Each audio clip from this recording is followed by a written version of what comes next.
mata ng Diyos na tapat.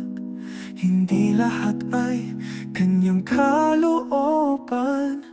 Panalangin ay higit pa sa salita.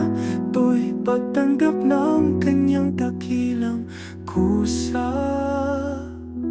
Tunay na panalangin mula sa puso, hindi lamang hiling ng sariling gusto, kundi pagsukop, pagtitiwala sa Kanya. Pag-ibig niya'y sapat mapagkailanman.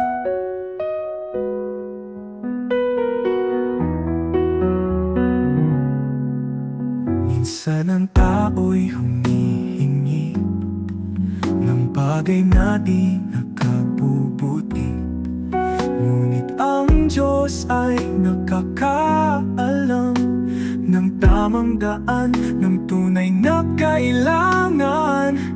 Panalangin ay higit pa sa salita. Ito'y pagtanggap ng Kanyang dakilang kusa.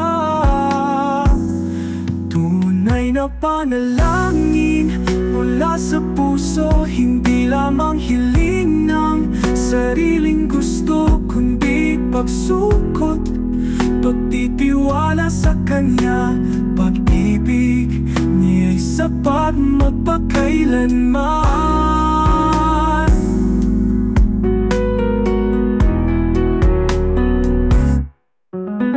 O Diyos, tungo sa aking panalangin na iyong nais dinggin. Di sa yaman o pansariling hangarin, kundi buhay na laging iyong kalooban.